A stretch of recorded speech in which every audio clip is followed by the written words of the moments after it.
Yo, what's up YouTube? Edwin the Comic Jabroni coming at you. Today, we're going over DC and we're going over Marvel books that came out on New Comic Book Day. So stick around.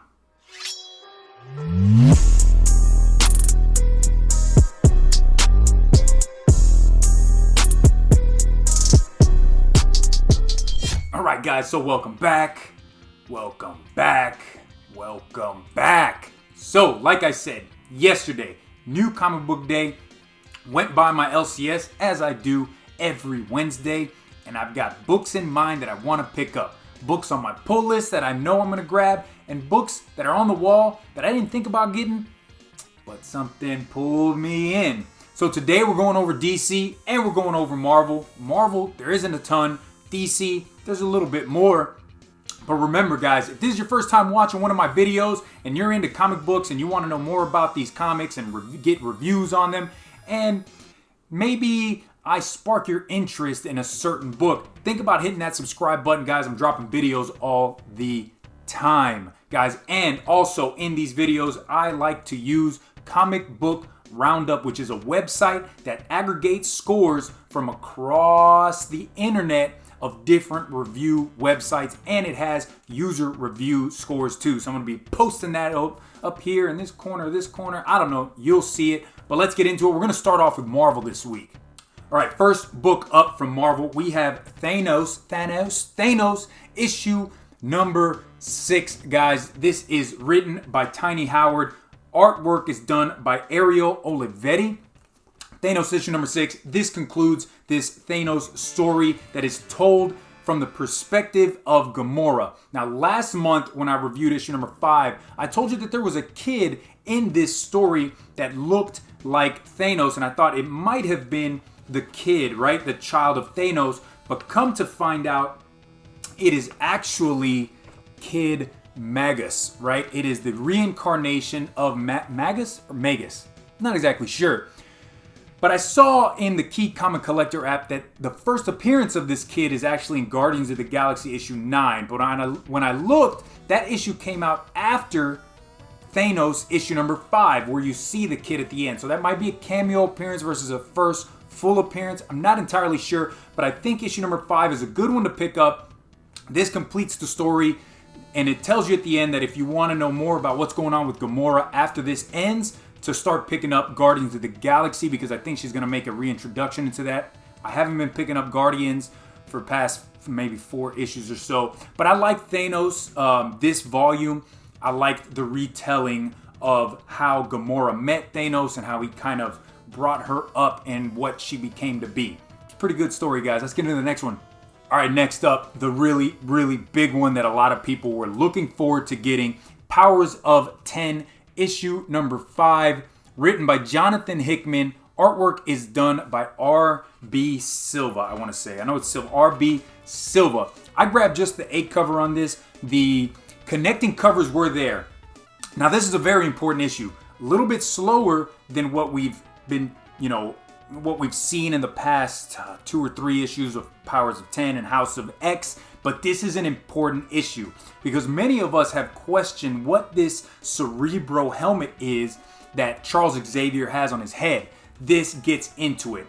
It goes into the story on how Charles Xavier went to Forge to help him create this mask. And I'll show you some interior artwork right there. And his biggest question is, can we create a mask that will let me download the psyche and pretty much the soul and the mind of mutants, so that, as you know, when they recreate or reincarnate these mutants, he is the last piece of the puzzle. He puts their mind back into this husk, as they call it.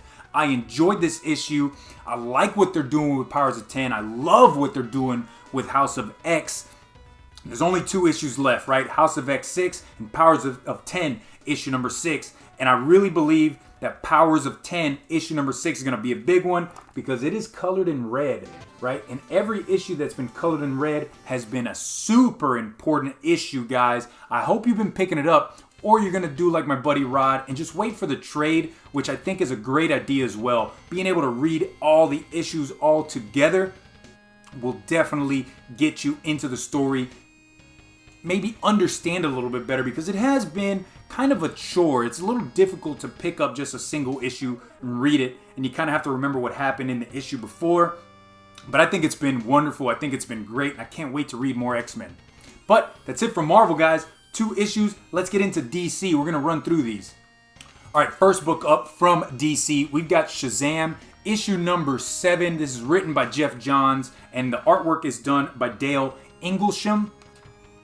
Shazam took a little bit of a break for a few months, and it came back, and it's still the same ongoing story where the kids are out stuck in the different lands, magical lands. But Shazam, Captain Marvel, he is back in the Earthlands, and now he's finally telling his adoptive parents that he is this superhero, right? And he's now trying to get back into these different magical lands to help the rest of his family members. I know that it was speculated that there was going to be a new member of the Shazam family. I didn't see that, but what I did see was a new character introduced, which is this tiger, and they see 2 of the kids meet this tiger in the wildlands. He helps them escape from the wildlands and try to get back to the Earthlands, or Philadelphia. They end up not in Philadelphia, but they end up in, I think it's called the Dark Lands, where Captain Marvel, Shazam, actually goes to rescue them as well. I'm really enjoying Shazam. I wish it didn't come out, so sporadically. I want to read more about this character. Truly enjoying, the artwork. Hit or miss sometimes, honestly. Some pages I think are better than others, but Shazam, it's been a fun read. I grabbed the variant cover. I really enjoy these DC variant covers, kind of give that the virgin cover type of feel. Let me know what you think of Shazam, guys. A really big book that came out this week for DC that I have not had the chance to read, but I'm going to read it today, and we're going to discuss it tomorrow or on Friday.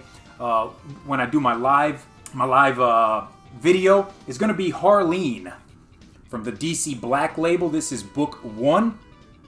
I wasn't going to pick up these DC Black label books, right? I grabbed Superman Year 1, the first one. I enjoyed it, but I didn't pick up any of the rest.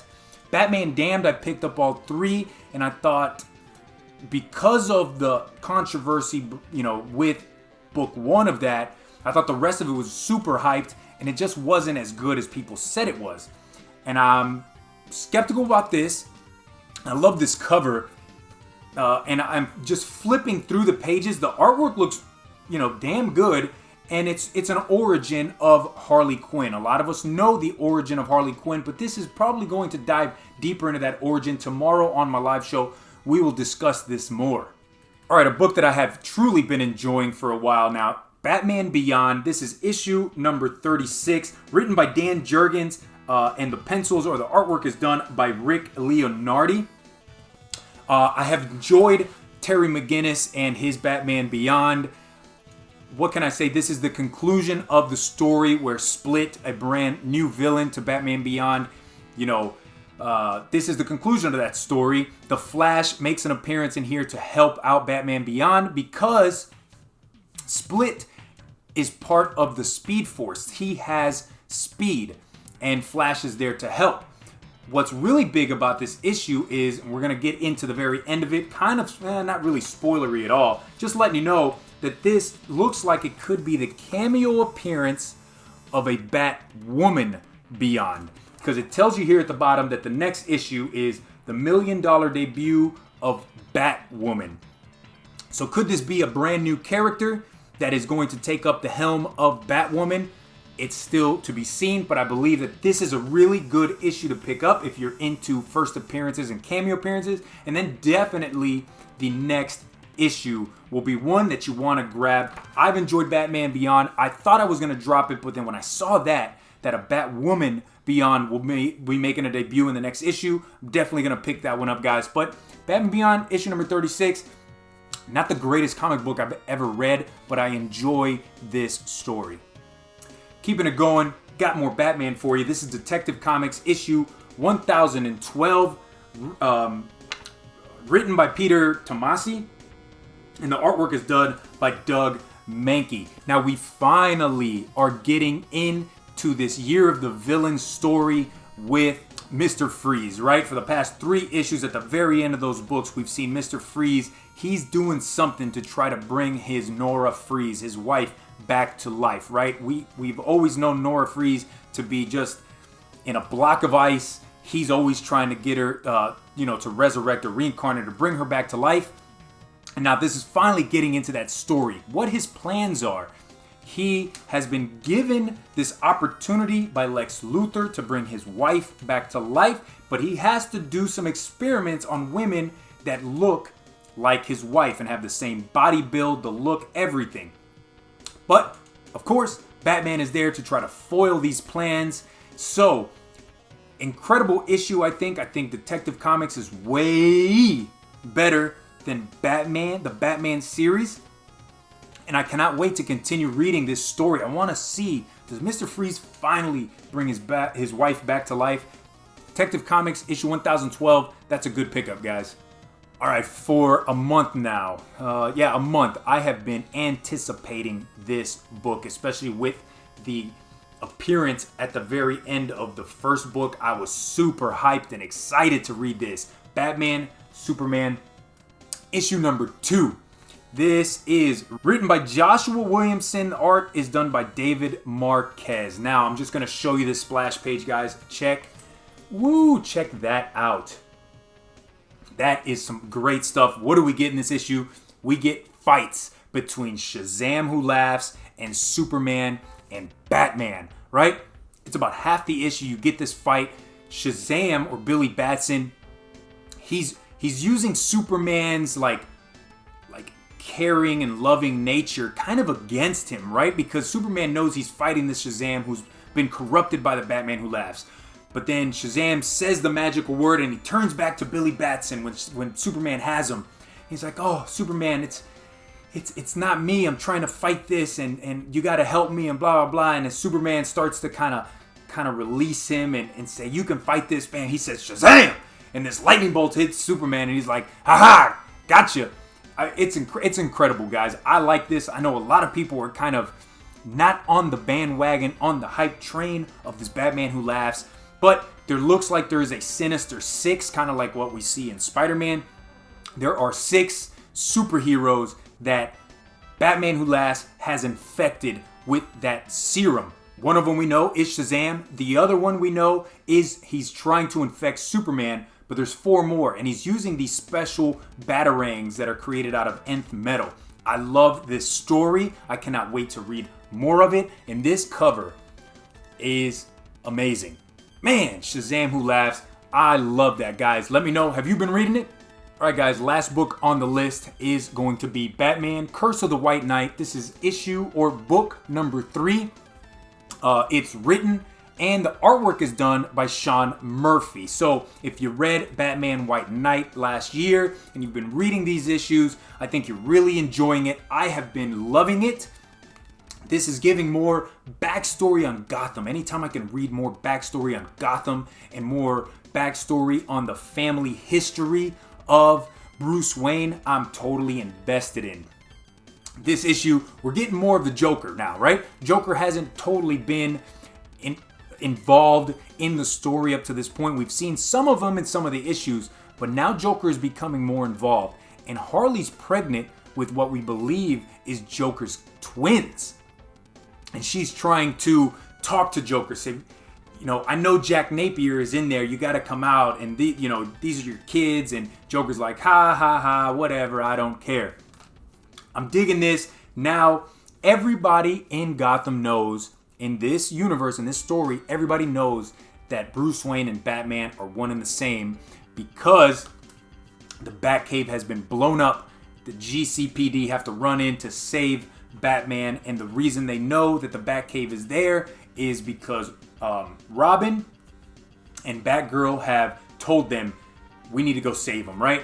I'm loving this. I grabbed the B cover because I think this cover is amazing with Gordon right there smoking his cigarette as he always does, right? Anytime you read anything with Gordon, he's always smoking cigarettes and people are telling him you should stop, but he's like, I know, whatever. Incredible, guys. As far as reads of the week for DC Marvel, Powers of 10, that one was, it was up there. But I am really enjoying this Curse of the White Knight for DC. You know, my 6 or 7 books that I picked up. As of right now, this is my read of the week, unless I read Harleen tonight and think that that one's better. But this is read of the week, guys. That's all I got. DC, Marvel, we went over some books, did the reviews, told you about them, told you what I thought about them. Guys, let me know, out of the books that I picked up, which ones were your favorites and were you able to grab any? And what did I miss out on? What did I not pick up on the wall? Of course, I don't have all the money in the world to buy every book possible, but I buy what I like and I give you reviews on books that I buy. Guys, thanks for watching my video. Hit that like, write me a comment, let me know, did you like the video? Tomorrow, because I'm going to drop this Thursday evening, so tomorrow, stay tuned, because I will be going live around 1 or 2 Central, that's like 3 Eastern, and we're going to go over Image and indie books, and I'm also going to talk about that Harley book, guys, and let's get into a good, deep conversation about some comic books. So, until next time, I'm Edwin the Comic Jabroni. Take it easy. Peace.